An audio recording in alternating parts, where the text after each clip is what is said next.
I would like you to give an applause for the new brand. It's really so awesome to have it. We really like it. So that was a huge team effort. I want to thank everybody for that, for the new website, and we're so proud to be allowed to use the new brand and logo in our talk. So we are the first ones, actually. And it looks really cool. Huh? Yeah, so NEOS. When we thought about product vision and strategy, which we did a lot in the last year to get on the right track, to concentrate and focus, we have to step a little bit back and see why did we work on NEOS? Why did we invest all the time? And yeah, it started with developer experience. So if some of you followed the history, it was about creating a better typo 3. So that's where it all started. That's way back, but that was the beginning. Soon after that, we realized when we started to restructure all the code, make it nicer, there's huge potential to rethink the UI, do a complete new UI, rethink how CMS should look like. So we started to think a lot about editor experience, and lots of great people were involved to have the first sketches. Some of them were shown yesterday, and maybe some of you remember them. So that was really a point to think about what an optimal user experience for editors looks like. So in the end, we think it's about the complete user experience.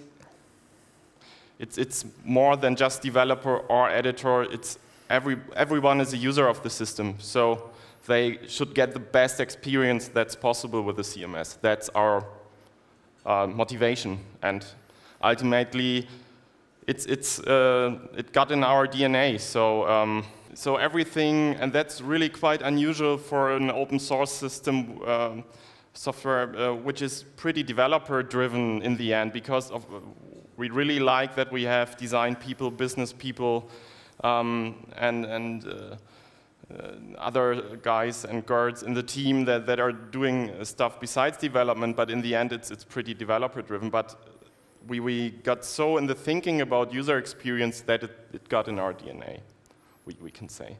So let's have a look, what did we achieve so far? So when we thought about NEOS and the brand, we asked the community, what is NEOS for you? And we got some really awesome quotes. NEOS allows to easily create, manage, and output content. It provides an excellent technical infrastructure and guidelines. NEOS is easy to integrate with other systems and processes.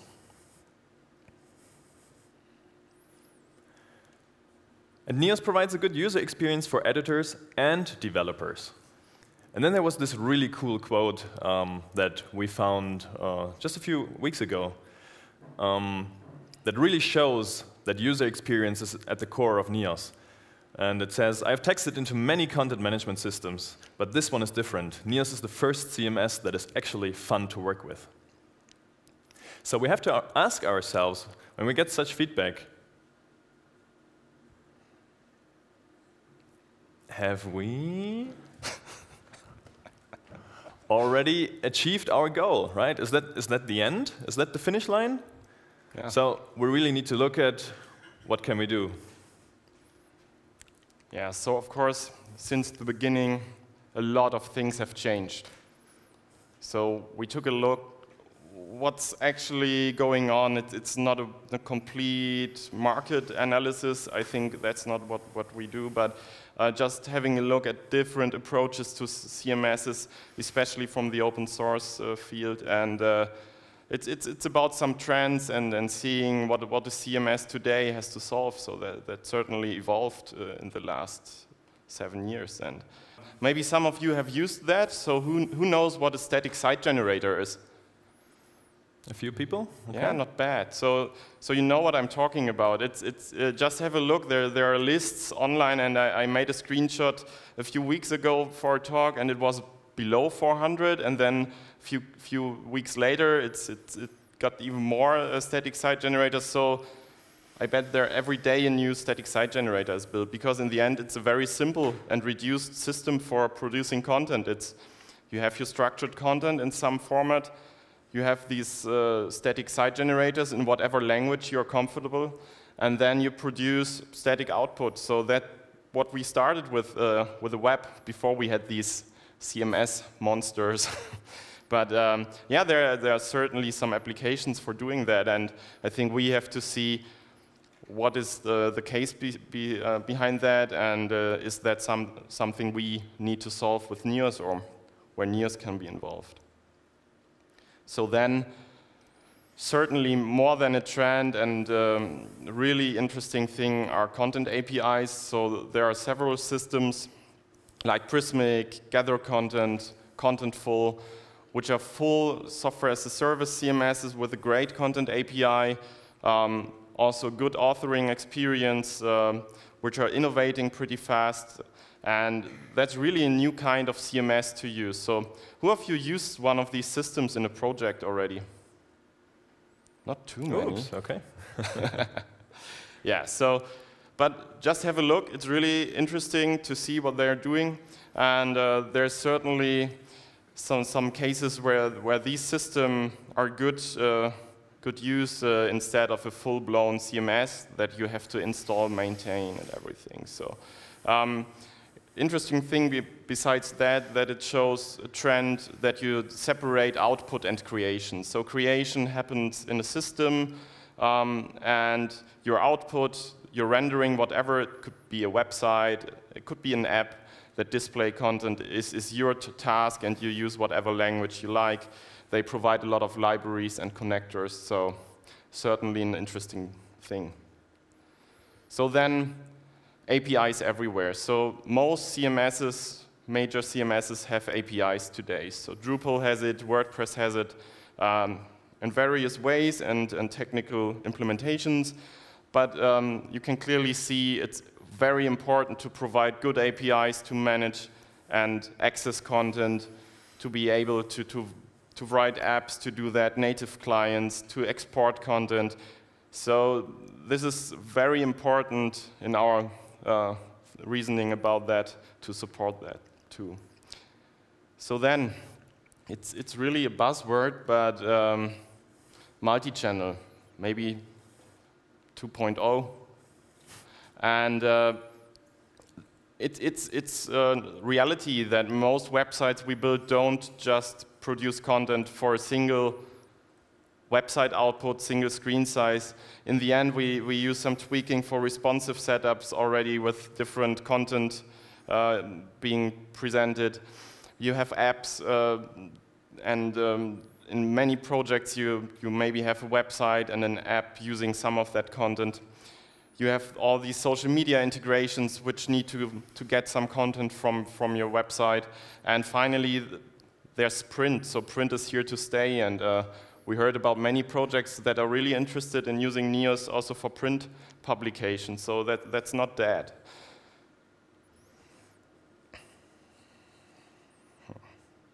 Content integrations. So many systems, many website projects need to integrate with content from other systems. Could be a shop, could be a product information management system, could be a customer relationship management system, enterprise resource planning, whatever. Just think about an abbreviation with 3 characters, it needs to be integrated. So, and one really interesting thing is content commerce. So we heard of so many interesting projects using Neos to integrate other shops like Magento. Heard a lot of stories about how you can do that.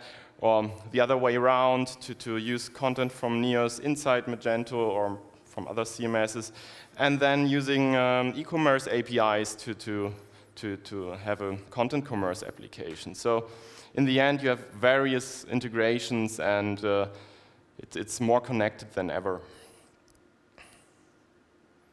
Yeah, and last, we thought about how content behaves today, and instead of being static, we see content is more going in streams. So what you actually see on a website is not a static image that you can produce and finalize, review, and put it live, but it lives, it changes over time. So think about a magazine website that's highly dynamic and stuff like that. So it's not only social media, there's a lot of content that works in streams rather than being a static thing.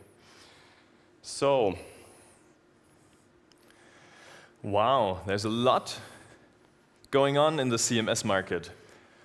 So, do we need to change our vision? To answer that question, we have to take a second perspective into account. In addition to the technical changes and innovations that are going on in the CMS market, we also have to look at what's the target market really for NEOS. And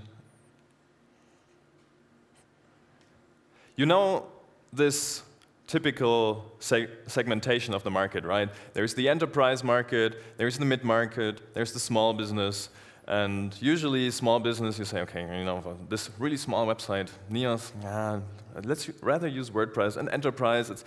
But for us, it's not about this segmentation. It's about the project that you're trying to achieve. And that can be an enterprise project, that can be a project situated in a small business. If it's a web project that has some challenges related to content and to application and to web, then NEOS should certainly be a consideration for you. And that's independent of the market segment. It's really about the project that you're trying to do. So there's a sweet spot for NEOS in that market, right? Cool projects that integrate content and application components. And so we said, okay, the target market or the target project that we're really trying to focus, let's call them ambitious web content projects. Yeah? So if you're dealing with the web, with content, applications, that's where you should think of NEOS. So, we've talked about what's happening technically in the market. We've defined for ourselves where we see NEOS positioned in that market. So the question again, do we need to change our vision, Christopher? No, I don't think so. I don't think so either. And that's because UX still matters today. As we've heard at the beginning, Christopher spoke about where NEOS comes from and what's in the NEOS DNA, and that's the user experience. And that's still more relevant today than ever. When we think of a CMS, we often think about developing it, and we think about the integrators that need to make it work so that at the end there will be a cool website or a cool web application. But what's really important is also the guys who use the system, right? And that's what we said at the beginning. UX for the end customer who uses the system is also very, very relevant. So NEOS, for us, is a CMS that editors and developers love. Right, so Christopher. If we don't change our vision, so what we are gonna do? What's the plan? I heard you have some ideas in your pocket. Yeah, actually, that's a funny story. So, last week we made the master plan on a napkin, and I actually talked with Martin Brüggemann from Keybase at the Meet NEOS in Nuremberg, and we talked about how he sees NEOS and what we should do and what he thinks, and yeah, he drew it on a napkin, and yeah, maybe we can use some ideas from that. So yeah, of course, seriously, we thought about what we need to do, and if we stay with our vision, and we have so many great assets in NEOS, so what we thought about is, I try to pronounce it, strengthen our strengths. So that's quite a mouthful to say, But what we think behind that is just improve on what we have. There are so many potentials in Neos that we can unleash if we improve them. So inline editing, it's not finished. We get great feedback from it, but from our perspective, there's so much to improve on it. So and that will certainly be the plan, to improve that with an UI refactoring and implementing a new editing engine with CK editor, providing much more stable editing with new features for formatting and closing the gap to what you need in some projects. So, and in the end, we hope we can get an even better editing experience with that. Next thing is the UI refactoring. So some of you heard about it or are involved with the project. Basically, it solves a lot of problems we had with the initial implementation. We changed some techniques on the way. Most importantly for users, it's not only a technical refactoring, is this iframe thing. So since we can put your website that is rendered in the content module in an iframe, it's better sandboxed. You have responsive layouts working just fine without any tweaks. We have a much better separation, so the integrator has an easier job doing CSS and stuff. So in the end, it will work much better than the current state. Then, of course, the technical issues. There's a new architecture, which is cleaner. We learned a lot about what we actually need, so we reduced it, to Redux, React, and components on top of that we built. There's a lot to it. If you're interested, just have a look. It's all in the open, and yeah, it's well on the way. So it's nothing that's too far. We hope that we can have it somewhere around this year. So yeah, we are really eager to see that. Then, another cool asset which is really important for us is the content repository. So the content repository is basically the heart of Neos, where all the structured content is stored, and it gives the immense power to your projects to access that content and reuse it in different scenarios. But in the last years, we learned there's quite some missing parts to it that we would like to have. So especially, it's better query capabilities and history support, being able to do snapshots, undo, and everything, to going back in time and having a reliable, really reliable content storage. So how can we do that? We'll come to that a little bit later. And then, of course, content dimensions are a pretty cool concept, which have so much potential to be improved on, especially on the UI side, have better management for that, more capabilities to compare variants and cross-translate variants. So we are thinking about a lot of cases we want to improve there. So yeah, these are our core assets where we think a good strategy is to improve them, to unleash the potential.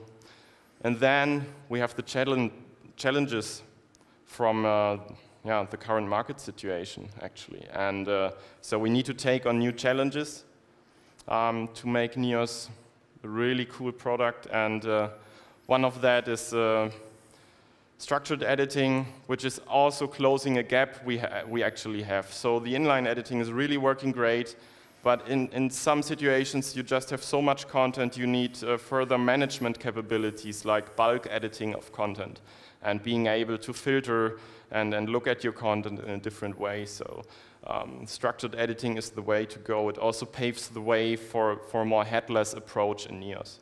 So, and we think it's really important to think about that. Then, really technical at first sight, but a very useful model for doing a lot of important stuff also for the user experience is CQRS and event sourcing. So, who of you heard about CQRS? Okay, that's good. Cool. So, it's command query responsibility segregation. It's hard to remember. That's actually in the speaker notes. A little bit cheating. And we think about that being the foundation for the new content repository. So we thought a lot about what the architecture would need to look like to have a content repository that has better capabilities for querying and history and everything. So, and it will allow many new exciting features. And together with event sourcing, that's an approach that's pretty cool to apply on your core business. So our core business is content, so why not apply it on a content repository? Yeah, just quick look. I won't go too much into detail for all of you who haven't heard about that. That's basically the current way of doing that. We have some API for the content repository. There's a model, and operations go into a DB. So there's one representation of the content.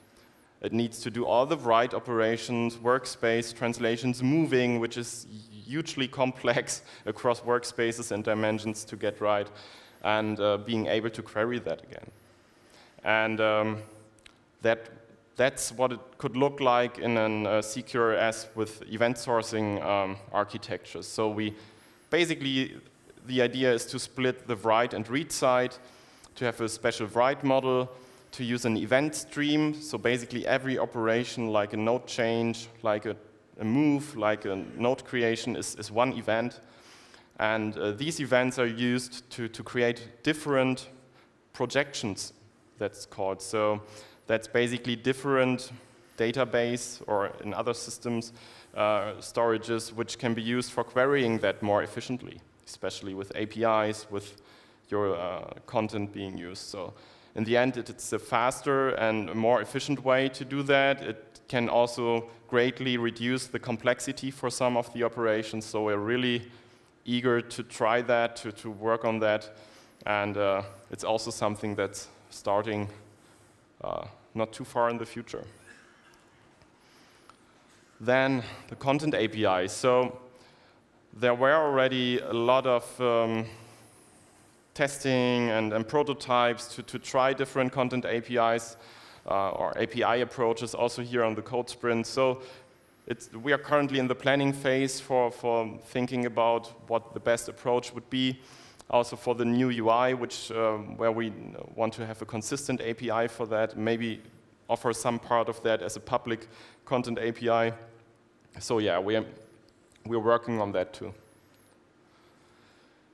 So one of the biggest things where this could lead us is a decoupled CMS. So decoupling, of course, everyone knows decoupling is a good thing, but it's also a pretty hard thing to achieve, especially without compromising user experience. So we don't want to make anything more complex for the editor using it, and mostly also for the developer and integrator using it.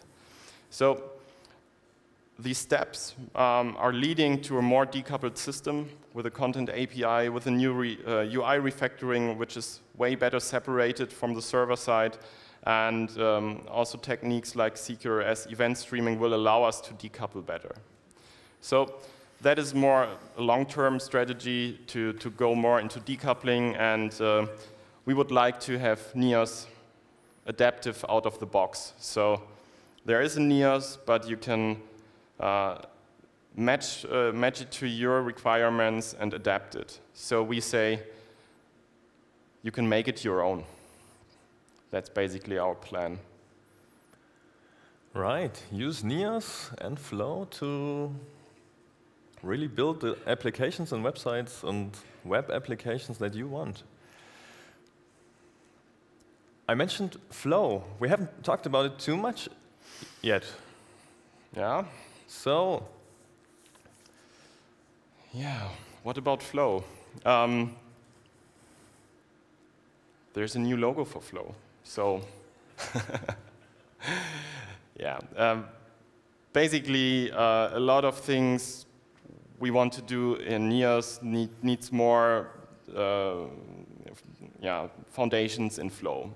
But we also see Flow not only as something that we need to maintain to have Neos running. So there are too many interesting projects just using Flow and maybe using Neos somewhere. So it's more than just the underlying foundation for Neos. It's really a product that's independent. And One thing is we want to improve DDD concepts. So since the beginning, we learned quite a lot, and DDD itself changed. There are things like bounded contexts, which are pretty important, for example, to separate the concerns of your application and which you can apply in Flow, but which we want to give you in a much more opinionated way, where you don't have to try different approaches to implement it yourself, for example. So there will be more cool DDD concepts coming to Flow. And that's domain-driven design, by the way. Sorry, yeah. And of course, the CQRS and event sourcing needs also some foundation, like event source capabilities in Flow. So this is really a really cool technology for any application which has a large business value. So of course, it's a more complex architecture, but if you have a large business value in what you do in that application, it's certainly valuable. Yeah, and with the support for that in Flow, we can implement pretty cool new content repository features.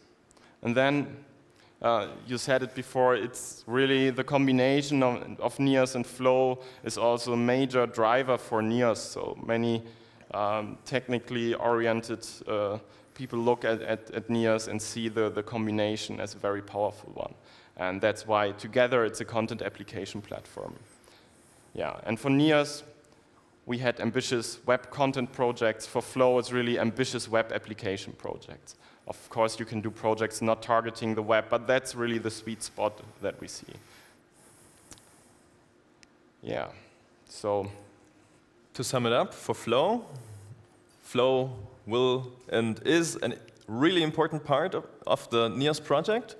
Flow will remain independent, and it will be integrated in the new Neos project as we're going to develop that in the next weeks, months, and years. Right, so we've looked at the past, where Neos and Flow started, where we come from. We've said the user experience is really, really important for us. It's in our DNA. We have looked how the market evolved and at trends out there.